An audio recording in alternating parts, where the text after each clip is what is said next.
Sa isang tahimik na baryo, may isang matandang alamat tungkol sa isang aswang na nagmumulto sa dilim ng gabi.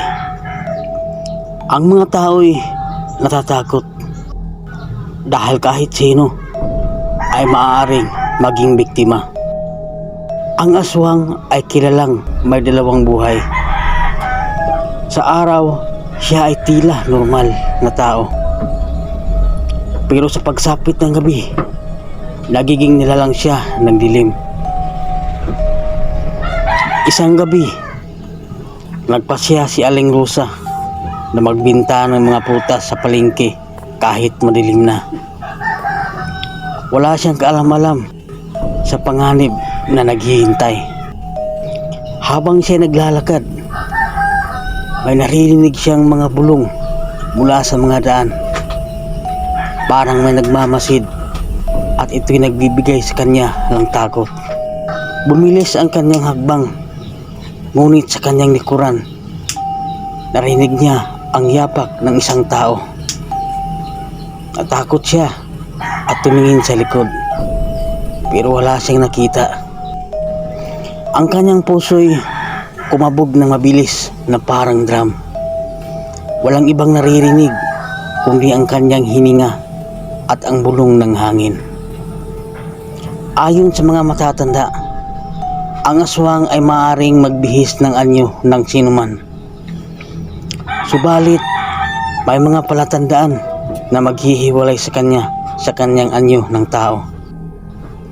Unti-unting lumalakas ang hangin at ang mga dahon ay umuusal ng kakaibang tunog. Biglang bumangon ang mga balahibo sa kanyang likod. Hindi ito totoo, sabi niya sa sarili.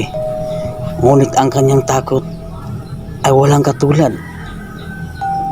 Ang gabi ay tila nagiging mas madilim at ang hangin ay nagdadala ng masakit na amoy.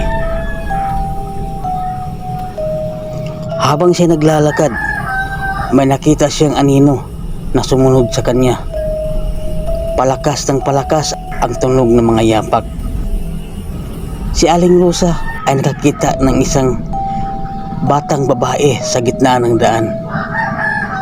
Nanginginig at tila natatakot din. Siya ay tila naligaw, kaya't siya'y lumapit. "Nasaan ang iyong magulang?"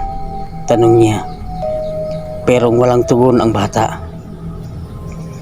Ang mga mata nito ay tila puno ng takot at sa likuran may nakabuntot na anino.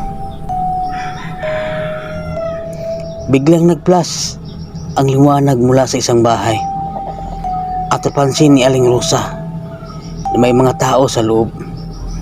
Ngunit ang bata ay ayaw lumapit sa liwanag. Dito ka sa amin," ang sigaw ni Aling Rosa. Ngunit ang batay nananatiling nakatayo. "Tama na, huwag ka nang lumapit," narinig niyang bulong ng bata. Nang bigla, ang aswang ay sumulpot mula sa dilim.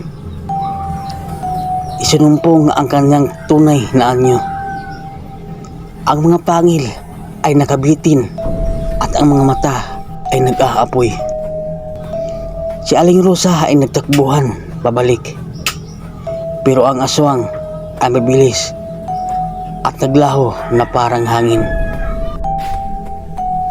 "Huwag kang lumiko, tumakbo ka," ang sigaw ng batang babae. Pagdating niya sa bahay, labis ang kanyang takot at pagod. Hindi siya makatulog at ang mga alaala ng aswang ay patuloy na bumabalik. Kinabukasan, nagpasya si Aling Rosa na ibalita ang kanyang karanasan. Kailangan niyang gawing babala ang nangyari upang hindi maulit. Ang mga tao sa baryo ay nagtipon, nakikinig sa kanyang kwento. Sa kanilang mga mata, ang takot ay lumalala.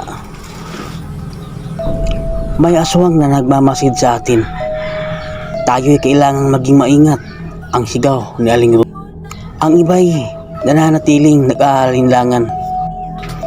Ngunit may isang matandang lalaki ang umakyat sa gitna ng grupo at nagpinto ng kanyang sariling karanasan sa aswang. Ang kanyang kwento ay nagbigay ng ligaya at takot sa mga tao. Pinili ng baryo na magdaos ng isang salo-salo sa paghahanda ng rito kung saan kanilang pagtutulungan ang laban sa aswang. Ang bawat isa ay may papel sa ritual. Ngunit habang sila'y abala sa paghahanda, ang mga bata ay naglalaro sa labas. Walang sinuman nakapansin sa isang anino ng aswang na nagbibigay diin sa mga panganib. Pagsapit ng gabi ng salo-salo, ang mga tao ay pinaghandaan ang kanilang mga sarili. Lahat ay nakasuot ng itim at may mga sigaw ng pagsasama. Ngunit habang nag-uumpisa ang seremonya, may isa na hindi napansin. Ang aswang ay nakatingin sa kanila mula sa isang madilim na sulok. Siya ay naglalaway, handang sumugod. Mabilis na bumalik si Aling Rosa sa nakaraang karanasan at inisip ang mga salitang nakuha mula sa matatanda. Kailangan niyang makahanap ng paraan upang talunin ang aswang. Inisip ni Aling Rosa ang mga simbolo at ritual na katulong sa kanyang bayang kuna. Nagkaroon siya ng isang glimmer ng pag-asa. Sa kanyang pagbabalik sa baryo, ang mga tao ay naghihintay, handang makipaglaban sa dilim. Ang simoy ng hangin ay tila dati na. Lumabas si Aling Rosa sa gitna, hawak ang simbolo ng liwanag. Ang kanyang lakas ng loob ang naging inspirasyon sa iba. Sa isang malakas na sigaw, nagpatuloy ang laban ng liwanag laban sa dilim. Ang mga tao ng baryo ay pinabayaan ang kanilang takot, tiwala sa kanilang kalikasan.